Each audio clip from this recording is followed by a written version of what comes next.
All right, gang, and welcome back to another special edition of Taking Chances. Guys, I can't wait to have this guest on. It's someone, if you've watched the last 6 to 7 episodes, really getting to know my team. So coming in live, I've got Robert Frankis, who is the owner of Cirrus Consulting. How you doing today, Bob? Awesome, Shaun. How are you? I'm doing great. And so Bob and I were just doing a little catch up, before we start this episode to give some context. Mr. Frankis and I would say, has became one of the best business colleagues that I've had that's also became a near and dear friend.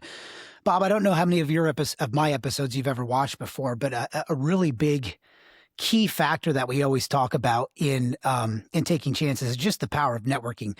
So even before we kind of just hop into your background, my background, what the heck it is we do, I'd love to just ask you this on spot. Like, how the heck did you and I meet? Because I'm going to tell my perspective of how I got introduced to you.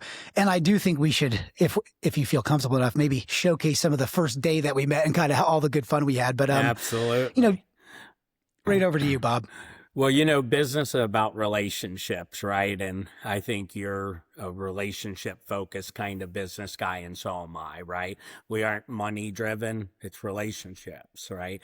And so with our meetup, which was just through some mutual friends, and you were in the middle of a pretty much a storm in your life when we met. Right? A literal and a figurative storm for sure. Yeah. Yep. Which is awesome, right? Because, it was this weird thing of us first meeting, but it was also this thing of, I carried you through the storm a little bit, right? Like, which is this interesting thing, right? And I think that's where our bond really forged, right? It was more than one way, Bob. And, usually we just hop right back into origination and background, but I wanted to give the fans a little bit of context. There's very few people that I have in my life that I can look up to and learn a lot from. And you guys, I'm happy to introduce you guys to Bob Frankis if you haven't met him before. So for me to kind of articulate that, I first met Mr. Frankis when we were going through Hurricane Milton. So for all my folks that follow me, you remember, Laura and I were living in Europe for about, we thought 3 months, but 5 years. That was kind of unplanned. Couldn't wait to get back to the States. Couldn't wait to get back and crush revenue, all the good things and kind of grow ops management out. And then within the first 3 months of us landing back, we bought some property in Florida and got wiped out by Hurricane Milton around the same time as when we were signing the Bar Louie contract. So I think, Bob, this is a good place. And we'll get into that, how we kind of picked up in the power of networking. And just what an influence you've been on me, both, just to say this spiritually as a businessman and doing things the right way. Because I think a lot of the young entrepreneurs that I coach, and I'm sure you've heard this in your life too, Bob, like they look at people that are doing things successfully. And I, for whatever reason, I feel like the West has convinced at least the youth that you must be doing some things bad if you're successful. And you were one of the first people that really helped me put all of my features back together and really, with my faith, be very proud of the success I would see and not think that was necessarily a negative thing. So we'll dive into all that. Bob owns a company called Cirrus Consulting. We're going to get into all that with amazing bookkeeping. But Bob, just to kind of start off, I'd love to learn more about how you got started, from your brother to your upbringing in Maryland. I don't think Cirrus Consulting was your first business endeavor, but I'd kind of like you to take me back through your formative years.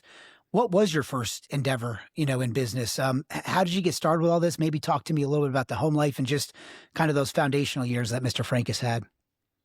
Yeah, well, it would start with my dad, right? So my dad was when I was a young kid, like 6, 7, 8, he worked for someone who was an amazing man and did amazing things for our family. But my dad realized that, a job will make you a living. Owning a company makes you wealthy, right? There's two different things with that. And, so it was really never in my upbringing, my character, in my development to work for other people, right? I come from a strong Greek family background who are typically business owners.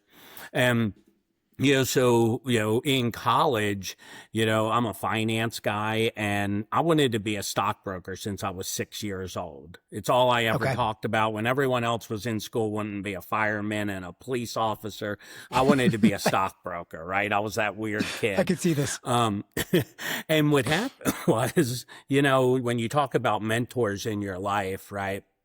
a guy named, we called him Big Mac, and he was the president of Merrill Lynch Baltimore office. And he knew me since I was literally born. And I'm 18 years old, about to graduate high school. And he takes me out to lunch and he's like, you know what? This is a bunch of BS. Like, corporate America sucks. They own you, right? Like, do your thing. You love numbers, right? Like, don't like, if you become a stockbroker, great, but leave the door open, right? And it was the pivotal moment in my life where I had a mentor speak to me of saying, like, look, don't be focused on one thing. Like, leave the door open for many things and just see where it takes you, right? And then from there, I went to college. I'm a twin, by the way, so I have a twin brother.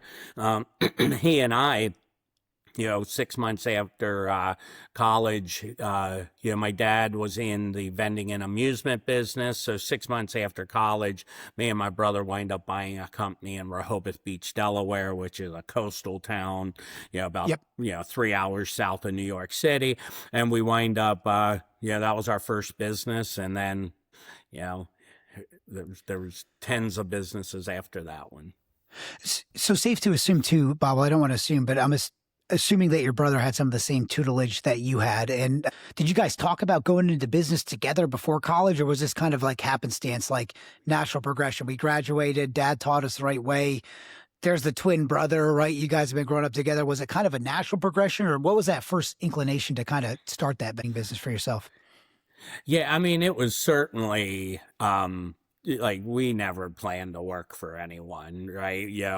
We both went the first 6 months after college. We worked for my dad, and he was sales and I was operations.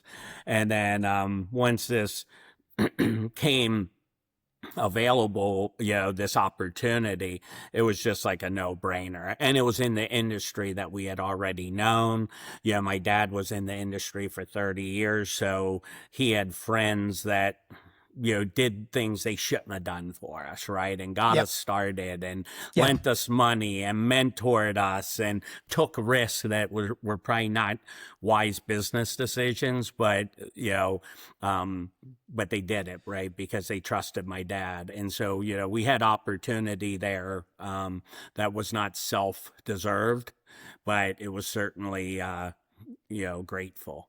Well, I love this, and I want to kind of pull out pieces of the stories that got us connected. But I mean, even to go back to the power of networking there, Bob, like from your father's tutelage to the great business that he probably did, they kind of took a chance on you, but they didn't take as big of a chance because you were known, right? Through that networking that your family had done, they had known you. So it's, and I would say you and I signed some business together that way still today, right? Like anyone that I bring into accounting, if I've galvanized some trust in recruitment, they've already got my trust there. If I bring along Mr. Frankis, even if you're kind of unknown, you're a lot more known to them to say yes. I just think that even back then, the power of networking kind of come and true to us. So I know a lot of the endeavors you've done. I know the gentleman that got us connected was Jerry Mazurowski, who worked for you for a while. I think just to pull out a couple details from the background, I know that you started to work for, I believe it was the Green Turtle as the CFO when you first got in touch with Jerry there. I really just want you to kind of pull out maybe a couple of the key pieces from when Bob started that first business to getting as a CFO to the family, right? And then maybe the transition into Cirrus, right? Because I think that'll give some good context of just quickly all your background, what you've kind of touched. Because I think just like you guys developed Cirrus is kind of the aha moment you helped give to me 2 years ago that's happening with HC Resource right now, just kind of that awareness and walking into the office one day and being like, hey, we just developed this accounting software and now we're selling it. Cause I just had mine happen 2 weeks ago, so maybe just walk me through that process from that vending machine to the Green Turtle to where you sit now. Just a couple details if you don't mind. Yeah, well, that journey's long, right? It's 30 years and it's awesome, right? Like, the first thing I'd lead by is every step of that journey was worth it, right? I had as many successes as I had failures, and I learned way more from the failures than I did the successes, right? I've owned 14 companies as of to date. some I still own, some I've sold, some closed, right? Like, Yep. but that's the joy of entrepreneurship, right? Like the success and the failures and learning, right? The journey's not always straight and easy, right? It's difficult, and it's a lot of sleepless nights, right? But in that, we started there, and because I'm finance, I ran the company on a financial metric basis. Never ever planned on doing restaurants. I know. Because Yeah. I'm a finance guy, right? Real estate focus. I started as an investor in restaurants, then quickly realized that, couldn't be an investor, that they weren't, focused on guest experience and financial metrics and KPIs like I knew we had to be. So by the time I took over that company, we had already had 3 restaurants. We were building some under construction, right? So, as you often hear me say, I'm not a restaurateur. Like, I'm a finance Even guy though you're that one of the owns best. I know. restaurants. I know. Yeah, I feel you. I say Like, the same thing, I don't know restaurants. Like, I just know the financial metrics of restaurants. I know how successful restaurants need to run. I know that guest experience and guests feeling welcomed and valued and cared for and important is what makes a successful restaurant, not the food that comes out of the table, not right. It's caring about people, right? It's community, right? I always tell people that's what successful restaurants do well.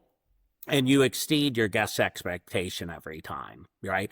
So with that, we sort of journeyed through, a bunch of different businesses, got into restaurant businesses, opened 8 restaurants in 4 years, ran them, sold them, own a couple still today.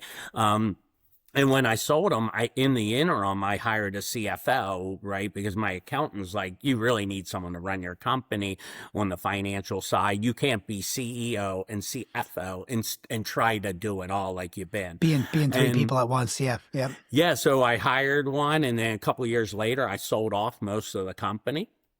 And my CFO came in and looked at me, who's my partner today at Cirrus, like, what am I going, like, should I be looking for a job? I'm like, heck no, we're just getting started here. Are you kidding me? So this is Rusty back then, right? This is Rusty at the time? Yeah. Because you've told me this. It's awesome to hear this too, Bob, because I've heard portions of this story as we've talked and, had some cocktails, but I never knew that was Rusty. So keep telling me this too, because now I'm kind of getting the 2 partners in that origination story, which makes a lot more sense for everything we're seeing today too. Yeah, well, let's go back 3 years, because I think how Rusty started with my company is a better part of the story than the next side, right? And that is, I was like trying to buy a brewery. And Rusty was the CFO of the brewery. Well, him and I, would go and have beers together, and we're trying to get these deals together and partnerships and all this stuff. And we started working together. And like one night we're out drinking beers, and he's like, have you ever thought of hiring a CFO? And I'm like, well, that's funny you say that, because my CPA tells me I need a CFO all the time. I said, why, are you looking? He's like, I might be. Yeah, it was amazing, right? And so, we sit down, and he says to me, so it's his first day, and he says, what's our goal? Like, what's our 6 months? And the night before, I was watching CNBC, and Bill Gates is on TV, and they say to him a simple question: what's next? And Bill Gates, without even thinking about it, he's like, cloud computing. This was in 2018. And at the time, less than 2% of the world's computing was cloud. Like, I didn't even know what cloud was. No one even knew look it up, right? No one knew the term, right? You're researching it probably, like, what the hell is this cloud thing? But it was kind of the aha moment, probably, right? It was. So the next day, we're sitting in our conference room, and I put the clip in the TV, and I said, I don't even know what this is, but this is our goal, right? Like, this is what we have to do. And so before you know it, we started really looking at taking and moving. Within 6 months, moved our whole company to cloud computing, all of our software. And then that's where really Cirrus was born, because, like a year later, I sold off the company. And then that's when we really started focusing on moving the restaurant industry from, server-based computing to cloud-based. And it was right around the same time as Toast was launched. So it was a good, we sort of followed the coattails of Toast.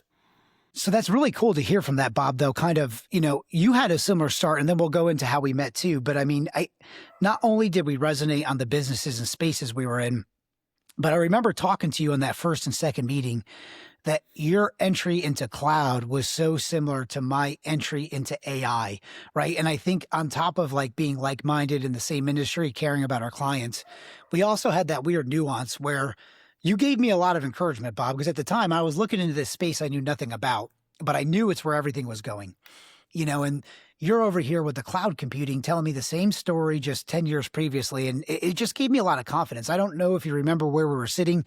We had too many cocktails. I think I was dropping you off at the Residence Inn that's close to the Bar Louie. But that conversation really just stuck with me. So going back to Cirrus, because I think we'll get into some context. Like, now I know that you've got Rusty. Just quickly, I guess, take me through, because when you and I met, I think you guys had like 300 to 400 clients signed. So maybe we can go back quickly to that.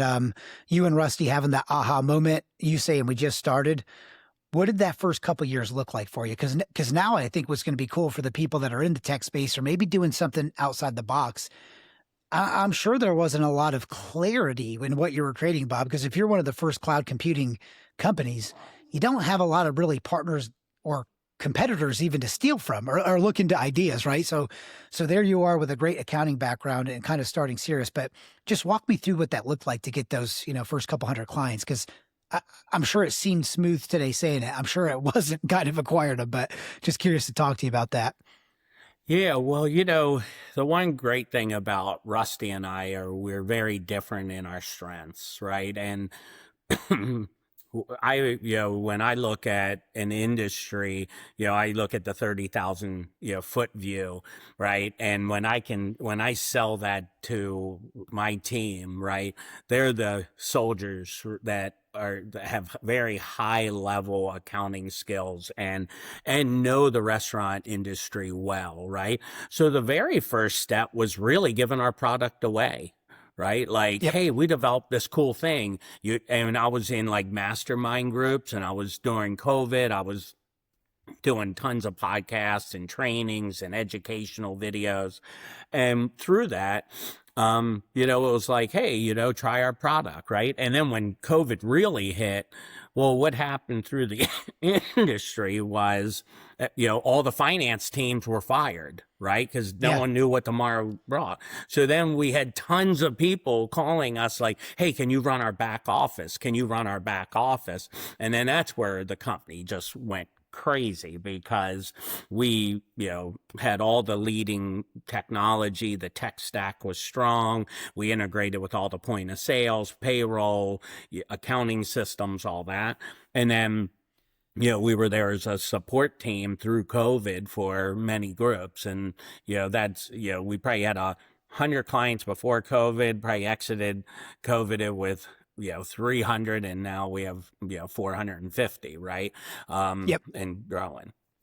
So very similar experience that we had. I mean, because if you remember me telling you this story too, I launched HC Resource, I want to say 3 weeks before the close down, so it was just like not the perfect time at first, what seemed like it, right? So at first I'm like, oh boy, like this couldn't be worse timing. But, again, staying true to faith, true to what I knew was the market speaking to me that this was a great opportunity, it actually catapulted us, So here I am really just focusing on hospitality.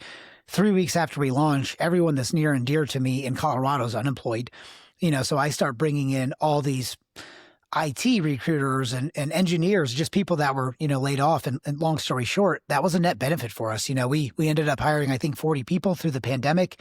I think we ended up keeping 15, and a lot of those hires weren't full-time hires. They were like buddies and, colleagues that used to work with me that, hey, I'm unemployed. Long story short, when Bob and I first got linked up, my company was predominantly an HR benefit specialists, recruitment, CFOs, a lot of recruitment placed in HR. Obviously, you know now, Bob, my background's more in operations. As we were starting our operations wing back up for operations management, I mean, because I just want to talk about this, Bob. I mean, I got approval to talk about our first client that we signed together, which is the Bar Louie Group. So I'll give some context from my perspective. Bob and I had that first chance meeting together. I think we actually signed the client before we met, just to go back in time. I think Jerry linked us up. I was reaching out to Jerry because I'm like, hey, we're doing some ops management and we got some theft with one of our manager's clients. Like, basically, guys, if you're an operations management or an operator, if you don't have a great accounting team, you're very exposed. So what I mean by this is, and Bob, you know this because you're a finance guy, but profits and, money that's left over is very subjective with the wrong ownership group. So a lot of people do some crazy things. And we knew we had some theft going on, but my team as operators, like, we're in the field, but I can only prove what I can see. So I always need a good financial partner that's like, hey, the books are great. They're not cooked. And together, Bob's team and mine, we kind of map the inventory systems. We map, the recipe adherence, the POS, all the good stuff that goes in. Fast forward to that first endeavor when we met, we know there was some theft, but just to say this out loud, HC Resource has this as a case study. We would not have been able to do this without Bob Frankis and his team. But Bob's team and HC Resource, in the course of 6 months, took 2 restaurant groups from losing, and Bob, you're better at numbers than me. I want to say they were losing 45 to 65,000 a month, to now fast forward to today. We've got multiple months, single periods, where they're profiting over 6 figures. So, this is something I've celebrated with you behind the doors, but it's something I want to even say more to the accountants. We were so exposed, Bob, for that first 3 months where we knew we trusted the owners, right? And obviously it panned out that the owners are great. But this was one of the first things, Bob, where my back was against the wall, right? So then Bar Louie Corporate went bankrupt. So, because I just want to romanticize you guys, you went so outside your scope of work, Bob. I mean, everything that I asked you guys, and it was the first 6 months that I met you, every single request that I had was probably pushing you into a not profitable contract. So we don't have to talk about that portion if you don't want to, but like, you never told me no, and then the other thing that picked up was this was one of your clients, but you were really servicing us so well with that emotional debt that you made it as another third-party vendor that you guys worked so hard. There was no way that I was going to allow my company to fail those guys as well. So just to kind of articulate all of that. Guys, I've never done this work before, meaning I've never taken someone from the brink of bankruptcy and saved it from that far to where it is today. So I'll give it back over to you, Bob, just to talk about some of the stuff you might have saw there with Kelsey and some of the other things you guys do. But I know we get a lot of pushback from our clients at times. And I know a lot of times it's hard to get these good case studies, but you guys went so above and beyond. I mean, I just kind of want to give it back over to you for your perspective, because here's this fast talking Irish guy that you've never met, probably bringing one of the worst clients that I could have out of the gate, right? Where it's like, hey, Bob, this isn't going to be profitable. I just need you to trust me, even though you don't know me. And I'm going to be the best operating company you guys have ever worked with. I know it's bad right now, but just give me some of your perspective. Well, yeah, I think it talks about our passion at Cirrus, right?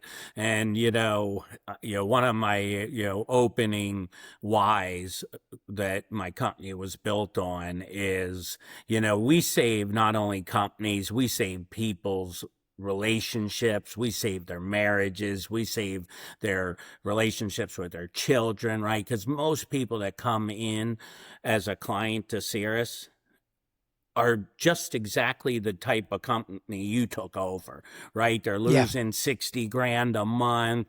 They're high stress. They're working 20 hours a day. Their marriage is in the toilet, right? And it's our why, right? The byproduct of what we do is accounting, right? And is real high level financial metrics, right? But, our stress level in life is 75% finance, right? And if you can get people to see outside of the box, right? Most people have been running companies for 20 years the same way. And I can tell you there's only 2 numbers that every restaurant owner in America knows, right? That's their sales yesterday and their bank account balance this morning. That's it, right? That's not enough today, right? There were like, I have one client out in Arizona. He's owned his company for 40 years, and I do work with his son now, who owns another company. And he's like, my dad has run this company the same way for 40 years, and he made money for the first 35, and he can't figure out how to make money today. The reason is because we're in a different industry today. Everything changed. Yeah. Yeah, you can't just open doors and not worry about labor and food costs and operational costs and having good metrics and holding teams accountable. It is the only way to make money in this business, right? And when you turn that around, in your case study is just perfect in the fact that we had you, boots on the ground, serving cared. up Yep. financial metrics, right?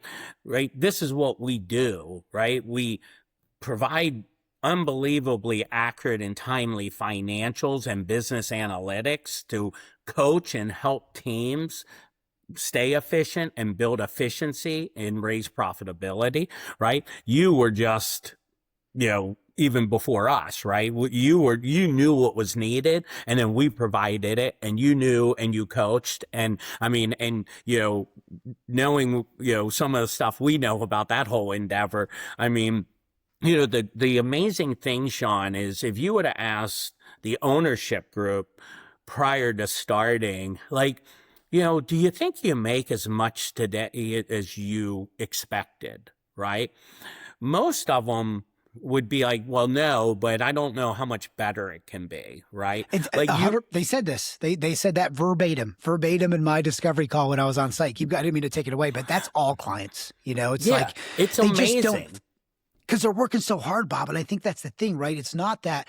I don't think you or I have ever found one client. I mean, I don't want to speak for you, but everyone that we have saved from the brink of disaster is not lazy. They're actually working very hard on just some of the wrong things. And to your point, especially when you said that the last 5 years for the Arizona case study, well, everything changed 5 years ago with the pandemic. And you hear me preach this just as much, but our perspective was I knew something was going on, Bob. I mean, you and I had a lot of late night calls, but it was theft. I mean, just to say this, there was a GM there that was very creative and was sneaking some things by to throw some multi-box complexity to what Bob's team pulled off. And I'll say this out loud, guys, because Bar Louie Corporate went bankrupt during the time. So we work off Restaurant 365, Bob's group, our group that does inventory. We knew, right? So Bob's team and my team knew on the first week that the recipes that the franchisor had programmed in were not correct. Because there's enough restaurant fans that follow this. Their steak catch weight, guys, was registering at $1. So here is a New York strip and also a filet that's only being charged as far as cost goes for, I think it was like a penny per steak. So we keep fixing these anomalies, but how you trace variances, guys, in restaurants is your variance to theoretical, right? So I have a theoretical number and cost of what I should sold, and then predicated on how much waste, I should track that, right? So I know if I wasted 4 points, I should see that. So my theoretical cost would have been better, or my actual cost, but I know where my theoretical was. On this case, because there was theft in the recipes, what Bob's team actually did was re-clone, because I just want to say this out loud. You guys cloned an entire instance of R365. I'm sure at a cost to yourself. Then we rolled out that instance to this group. Then on top of that, we did what the franchisor should have done. When I say we, I mean Bob and his team. I didn't touch any of this. I called Bob crying and I said, Bob, I'm going to get fired or we're going to get arrested because there's something happening. So, but just to articulate that, what Bob's team did was the entire accounting work of an entire corporation just to fix this for 2 units. And the end result was what they say now, Bob, is not only can they afford both of us, but they're actually, now we're growing top line sales and we're growing bottom line and we're adding people and we're adding units. So I just think this was a great case study for both of us, but I also think this was a great way, Bob, for you and I to get to learn how passionate we both are. Because I'm sure I was a lunatic to Kelsey at times, but I think I was probably calming my team down a little bit about all the extra work you were doing. And I'm sure you were calming Kelsey down of like, Shaun's going to swear, but he's got a good heart.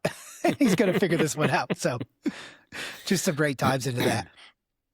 Talk to me a little bit real quick, Bob. So I'm giving some context and sometimes I do this bad. Just give me quickly your elevator pitch, because we're going to talk just about what Cirrus does for everyone, what your key industry is. And I think once you get that out, then we'll kind of talk about where you and I see the world going in 2026 and how Cirrus and HC Resources supporting each other. But just give the fans some knowledge about, what kind of clients you serve and what are the best ones to kind of get into your Rolodex if they are having some financial constraints right now. Yeah, well, I think, what Cirrus is a company that provides operational and business analytics to operational teams and to executive teams that then allows them to hold their teams accountable. We do that through budgeting and forecast modeling, declining budgets, right? Giving them all the tools and then giving them accurate and timely reporting to check in, right? Inspect what you expect, the old saying, right? Well, Yep. The same's true about finance, right? Like you got to do it, and it's not that they don't understand it a lot of times, but, I always talk about the difference of being in the trench and an observer outside of the trench, right? It's a And yeah. I used to Talk to tell me about my that, Bob. kids about, you come in the front door, right? And there's a box sitting at the front door, right? And the first day, you notice it. Within 6 or 7 days, you don't see that box anymore. Like that box is still there, but you don't notice it, right? That's There's in a box the in it. trench. Shoes next to it, right? It starts to grow. We call it the light bulb effect in operations too, right? If you That's clean one right. area, it gets cleaner, then you keep cleaning. But if it gets dirty, it gets dirtier, gets right? dirty. You either spread good or you spread bad. It just depends what you're observing. But you don't So keep going, notice my it friend. anymore, right? Yeah. Like it's amazing, right? And so what happens is that's called like in the trench, right? Things start going off the rail, but you don't even notice it anymore, right? Because, in operations, there's just so many things to keep So many track things. of. Guest So many things. experience, front doors unlocked, the lights are right, the atmosphere, the temperature, you just name it. The food quality, expo, timing, orders. Employee call-offs, anything. Just Staffing. staffing the place in itself. Yeah. I mean, everything we just talked about before 10 a.m. Right? Yep. I mean, Before we we haven't even open gotten for to business. Yeah, Yep. the front door's not even unlocked yet, right? And so what you need, and I don't preach this because I own a company that does it, because I understand that even my company needs it, right? I need outside coaching that helps me because I'm in the trenches of my company every day, right? Yep. So when you have these complex operations and you typically have 20 somethings or 30 somethings running $2 and $3 and $5 and $7 million operations, you can't expect without giving them a roadmap to success, right? And I feel like what Cirrus does is it allows your team to run the race with like a starting line, a course, and a finish line, right? Yep. And as long as you know the race, you know the start, and you know the finish line, guess what? You should be able to achieve. You should be able to be held accountable, right? You should be able to be like taught and coached and mentor and then do better, right? And it's about building teams, right? We never move up the chain unless we are developing people to take our job, right? Yep. So if we can provide this amazing metrics for your 4 walls, right, then teach them how to operate according to that, hold teams, coach teams, develop people, right, develop systems. And then guess what? You're on the road to running a really good operation. And if your desire is to scale, then so be it. Now you've built systems that allow you to scale your business and own multiple units. Safe to say with Cirrus, you guys being our financial partners, but you're building systems and SOPs just as congruently as we are. They happen to be around finance, and you and I have a lot of overlap. I think this is a good portion to kind of talk about where we see the world going, Bob, right? I know, last year, fiscal 25, I think we joined 15 trade shows together. Yeah, Bob and I have no equity in each other's company, but if I am signing anything in operations, there is zero point zero chance that I'm not going to present Cirrus Consulting.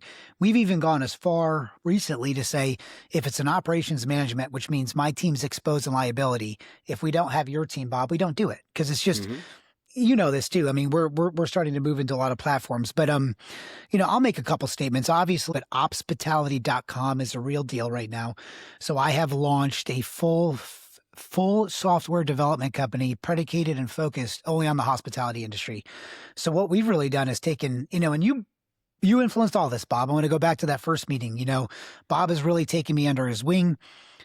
For the entrepreneurs out there, if you've heard me coaching you on compounding revenue, thank Bob Frankis, don't thank Shaun Coe. So this is something, Bob, again, we've talked about this. I wish I had that confidence to do that 5 years ago, but as you've told me too, the time is there. Where I see the world going right now, Bob, and I know you've heard this a lot and we talk a lot, everyone still needed our services. No one can afford them. I've talked enough to you. I think I've taught you guys, always be recruiting. You never stop team building. Truth of the nature is, though, these high ticketed items in commodities with restaurants, no one can budget and afford that. So we're hitting the market, rolling it out to you guys on Wednesday. Our team just got the first full week done beta, a full HRIS, ATS, all in one. But as we get into these worlds right now, Bob, where I really see the world going for us is we're going to have an on-prem, we're going to have a private cloud, and we're going to have a public cloud. So it's a bit of a combination where you really influenced me. And just to give you some updates live too, as much as I was going away from the platforms in that open beta that we did just for the hourly request, we had over 375 requests for the HRIS, similar to the conversations I was having with Rusty. So where we took a sit back and the same thing. So we're still going to deploy all of our services. We're still going to have all of the solutions that we've had. We're just going to do them through the platform, so as we take a step back, the conversation that we're having as a team, man, a lot of our clients that utilize us a lot, they just can't afford 25% of a base salary anymore, right? So they need to make 15 hires. They're either going to not hire and not use us, or they're going to not grow and go out of business. You know my passion. That doesn't feel good to me. The recruiting metrics, sorry to say this to my competitors, it's a bullshit industry in the United States. People charge 25% because only in America does the GDP grow so much that it's kind of an afterthought, Bob, honestly, when we're getting hired as recruiters. People need to hire. No one wants to pay that expense, even if they love us. I mean, I don't want to put you on the spot. I know you love us, but I know how expensive that industry is. So I think where we're meeting the market today is now we've got a similar technology and solution to what you guys do, meaning for a very bite-sizable, consumable monthly fee, we're going to be able to handle your HR, your team growth, your HRIS, your payroll, your provider, even your ops management. We're still going to do this, right? We're going to do that through your platform. But I think if I box all those up, Bob, as what I've been coaching my team as we go into this year, guys, our clients need us more than ever, but the whole world is changing. So what's happening in our space is also a lot of those SaaS competitors are starting to charge people more, right? They're charging more for job placements, charging restaurants to hire. So as everything's getting more and more expensive, where I kind of step back and said, the fix is still the same. I don't know if you think this way, Bob, right? Cloud computing, your accounting was still the same. You just deployed it in a way that was more accessible to everyone. That's kind of what we're now doing with recruitment and HR. With our organic process, I don't have to charge you guys 25% to find folks. We're going to teach you how we do this. And I think that was a really big gift that you gave me over the last year, Bob, is just kind of talking to me about how you're still passionate, how you still had the confidence to do this. You never forced me to kind of change any of our metrics, but I think you always just dangled that, Shaun, of like, hey, just do the math, young man, just do the math and see what the math adds up. But talk to me about some of the transitions that I know in Cirrus, you guys have brought in some really good consultants this year. I know that we're partnering up and doing some things, but, just kind of talk to me about where you see the space. Because I think there's a lot of brands that we help, Bob, that are just going through such uncertain times. And at least what I coach is focus on what you know, focus on what's still what still opened the doors in restaurants 50 years ago. We still have to do all that stuff. How do we do it maybe 5 degrees differently? How do we do it maybe a little bit more efficiently? So talk to me just about some of those things you guys see from the accounting space. Yeah, well, Shaun, I think, when we have our company that we've built with certain ways of running it, right? We almost feel like we do something that no one else can, right? It's this like thing that we believe as entrepreneurs, right? And I always go back to the 1980s book of Southwest Airlines, right? Okay. And he's in a business interview, and he just wrote the book, and they're promoting the book, and he says to him, "Why would you tell all your secrets?" And the CEO started laughing. He's like, "We have no secrets." Yeah. He's like, "The problem is to build a culture like Southwest Airline and to run a company like we do, no one's willing to do it. No one's willing to put in the effort and sacrifice profits for it, right? I mean, they were a trailblazer, right? I believe we have to be trailblazers in the restaurant industry today, Me too. right? The way it was done isn't the way it's going to be done in the future, right? There's over $4 billion estimated going into the restaurant industry in tech in the next 2 years, right? These are active acquisitions that are being done, right? The restaurant industry did not implement tech, right? Tech stacks Yep. and, right? It just wasn't done. It is where it is, right? And, I laugh when you're like, I'm going to teach my clients how to do what we do, right? Like most people, and even you 2 years ago was like, what? I can't believe I'm just sitting on this podcast right now saying I'm going to teach people Yeah. do what I've been being paid to do, right? The Yep. reality is they will never be able to do it as good as you, right? And so they, they need the tech, they need the support, and to make it efficient and to guide them in decision making to hire people and then go from recruiting to acquisition to onboarding to HR, right? Like all the things you do, right? Well, that's pretty new in the restaurant space. Like not It is. everyone's doing that, right? And so like just like we did 7 years ago with accounting, nowadays outsourced bookkeeping is just normal talk, right? People do it. I mean, from India to, you name Yep. it. But what you're doing is not, right? Like it's a new frontier. And what you're going to see is that your tech is going to be needed because, like you said, no one wants to pay 25% of base salary to recruit someone, right? And in the restaurant space, sometimes there's just not the profit there to do it, They right? Like literally they just can't. don't I have the mean, money. even to stay in that space, Bob, I mean, we're lucky if we can touch 10 to 15, and some of our competitors are at 17. And like, this is where my team gets on me. They're like, dude, we got to do what other people are doing. And sorry for swearing, but I'm like, fuck that, guys. We can't. But there was really only one path forward. And I've always been big on coaching people, but like in a weird way, Bob, it's the same sale, but it's easier because now it's just the platform. Hey, we're solving actually 120% instead of just 80%.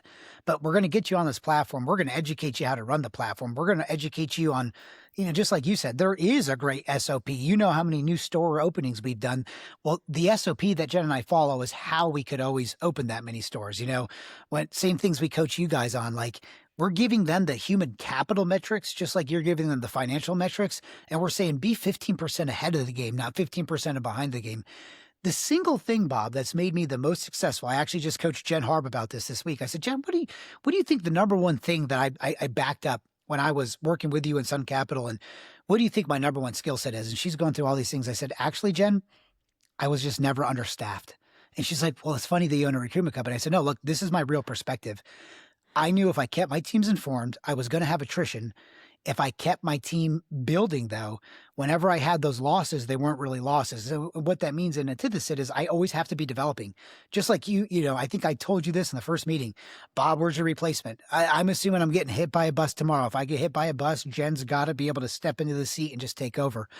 So I think for where we both go, kind of moving into this world, just to say this, there's a lot of people that are embracing AI the wrong way.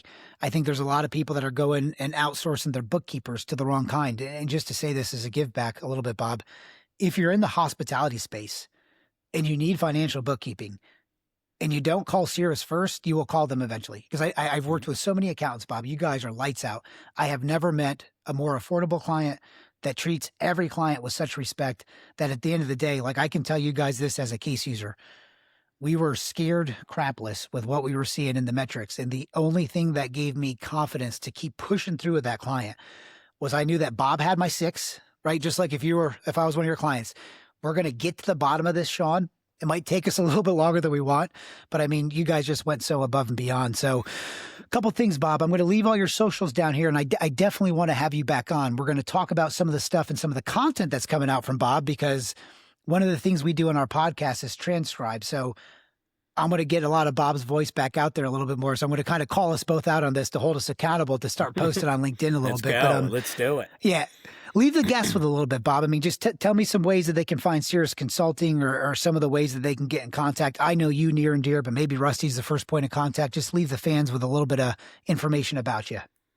Well, I think some of the cool stuff down the road is we have this new Recipe AI product rolling out, which is going to use AI for inventory managed services, one of our products. We've been investing heavily in it. It's in beta. We have 85 stores on it right now. Super cool product. The success rate in the restaurant industry last year, according to Restaurant 365, for full AVT, actual versus theoretical inventory, is 6%. Only 6% of the initiatives actually succeeded last year, right? And so we have this automated product. I think that's super cool, and our document management software and our for groups, typically 15 stores and more, we have a complete software that sort of connects their corporate office with their stores. So we have some really good products. We use the products. We run our clients off of them, right? And they're powerful. Cirrus Consulting serves the industry, right? We do... Yep. Chains of coffee shops to, Blade's Pizza to Wendy's, tropical smoothie cafes, down to Joe's Barbecue down the road, one store that does a couple $1,000,000, right? We do large groups that have over 100 stores, fully custom, but what we really do for any restaurant group out there, if you want to scale your business and not be afraid of, if I open more stores, I'm just going to not make more money. So it's foolish for me to do that. And I see it all the time. I have store groups that had 6 stores, went to 10, and were making less money, right?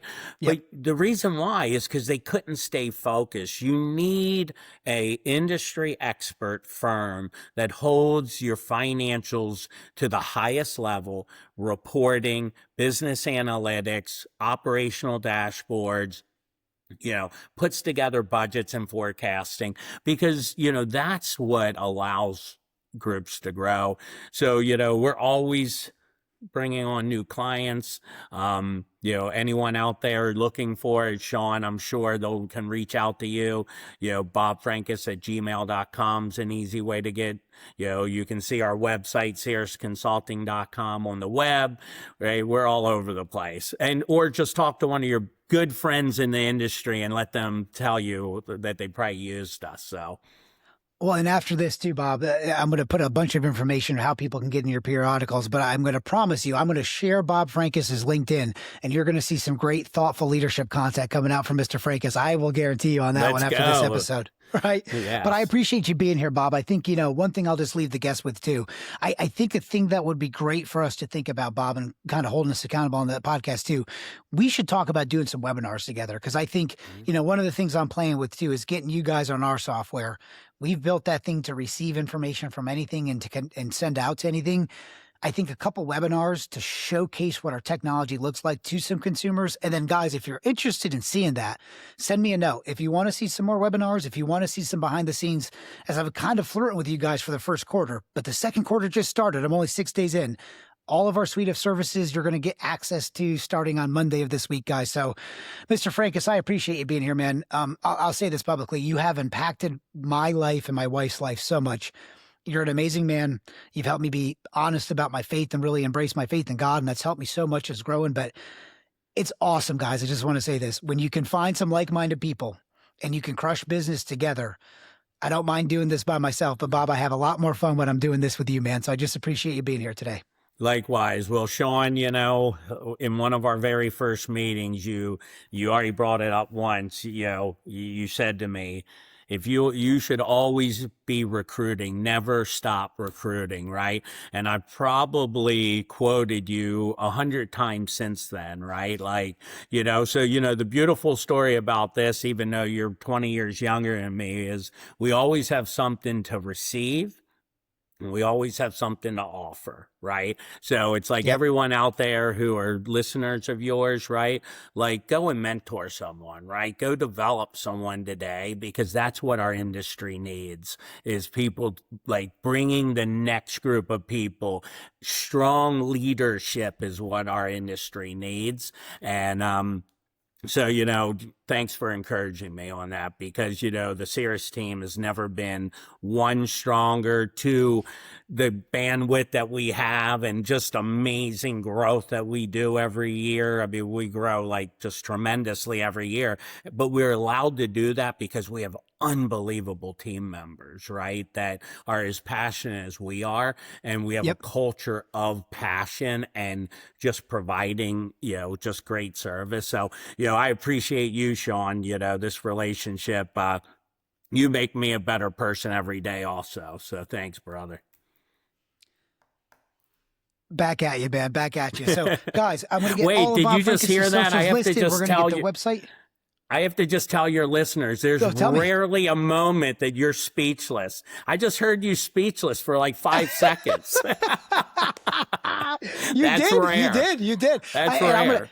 And I'm not going to edit this. I'm not going to edit this one out at all. I promise I'll leave that in there. But we're going to get all of Cirrus's listings. We'll get all the websites listed, guys. Please remember, like, follow, subscribe. We got a new YouTube channel. I hate to be a little bit of a influencer, but I can use you guys' help so I can do some more webinars live with Mr. Frankis. Thanks for tuning in, guys. We'll see you in 2 weeks.